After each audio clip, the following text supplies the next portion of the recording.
Hi, I'm Jerry Wright. I'm a City of Dayton water reclamation employee. I am a pre-treatment coordinator, which means that I work with the local industries in town to regulate or enforce, the sewer use ordinance.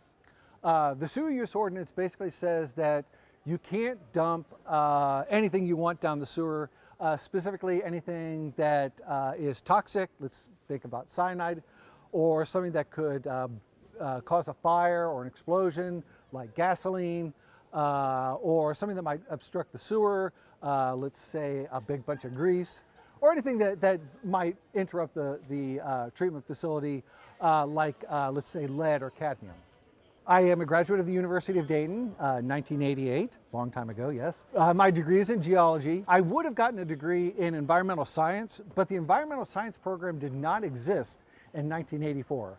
So I got a degree in geology instead. But if environmental science had existed, that's what I probably would have studied. I've always wanted to work in environmental protection, so it kind of ended up being a dream job to work at the wastewater plant. I do have 20 years of experience working in the laboratory at the wastewater plant, where we test for all those things I was talking about, and all that stuff that Maya was doing in the video, I kind of do as well. I guess it's an example of be careful what you wish for, because after 20 years of working in a chemistry lab, I was really kind of tired of it. Even though I still love chemistry, doing it day after day after day, I did get kind of tired of it. So now I'm over in the pre-treatment side, where I get to go to industries and look at their process and see what they're doing. I really like what I do. It's a lot of paperwork, but it is interesting. It pays about $30 an hour, but it is a very responsible position in that if I mess up, people come down on me pretty hard because it involves money. I do deal with some pretty big companies. Cargill is probably our biggest, but most of them are like metal finishing places, food processing, that sort of thing is a lot of what we have here in Dayton. I guess the point I would like to make about my job is that although $30 an hour is a pretty good salary, you can make a lot more money in private industry. But there is something about public service that is very different from private industry, and that is this sense of community accomplishment. The example I gave to the last group was the Miami River. When I was in college, the Miami River stank. It was an open sewer. You didn't touch it. You didn't fish in it. When you drove over it, you rolled your windows up because it stank that bad. Well, now the Miami River is great. People fish in it. They swim in it. You know, you can use it as a river and not just as an open sewer. And in my own little way, my very little way, I contributed to that. And that is something that I can say that I did. And that is something that you not necessarily get in private industry, where you make stuff. And yeah, you can get a sense of accomplishment from that. But public service really does give you a way of contributing to the world in a way more than just making money. For instance, a police officer or a fireman can save people's lives.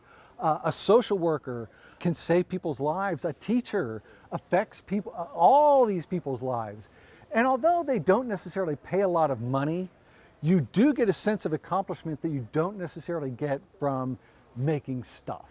And I just wanted to reinforce to that if your motivation in life is to make money, then obviously go into private industry, make your money, be happy. But if you feel like you want to contribute to the world in a way greater than yourself, public service is a great way of doing it.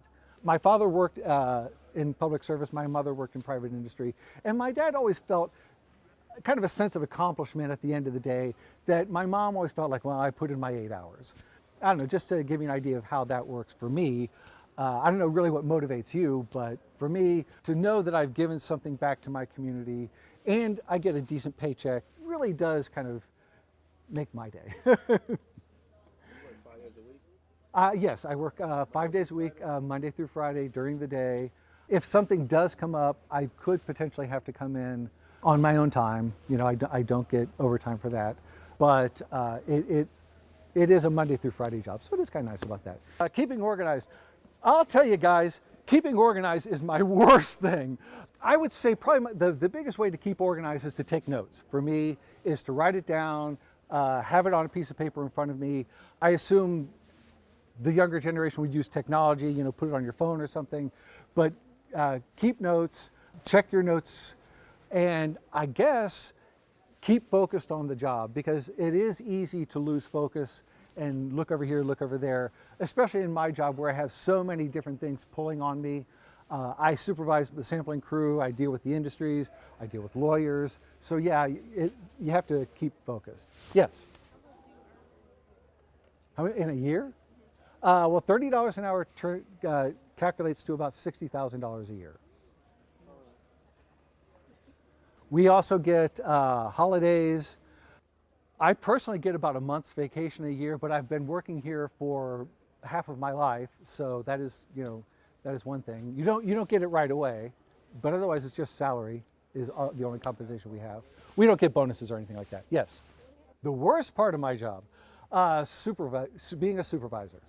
I don't like supervising. When I was a chemist, I was only responsible for myself, but now that I'm a supervisor, I have to be responsible for other people as well, and not my favorite part now. Yes. I was at a meeting about an old industrial site, and this was in the early 90s. They were taking organic solvents and just dumping them on the ground right outside of the plant. Like on the pavement or on the grass? On the grass. On the grass. Yeah, and all that toxic chemical, or well, the organic compound got into the drinking water, and now it's a problem. Okay, that's another thing I do want to talk to you guys about, is just the size of environmental problems. Dayton is not a very big town compared to like New York or San Francisco or something like that, but we make tons and tons and tons of waste every year. 2 minutes. Okay, so 2 minutes remaining. So when you think about industrial or any sort of environmental problem, just remember that this area here ain't nothing compared to the problems that the world faces. This is teeny tiny, teeny tiny. So if you think, why don't we just, whatever it is, chances are you need to think about the size of the problem. The world is a big place. Human beings make a lot of problems, and we make them on a big scale. So whatever solution you have for the problem, just remember you have to do it on a big scale. And it's got to be cheap, because people are cheap too. Well, honestly, the biggest way to solve a problem is to not cause the problem in the first place. If you have some idea, that can basically take an environmental problem and do the same thing without doing that, that's where you're going to make your money. And be socially responsible.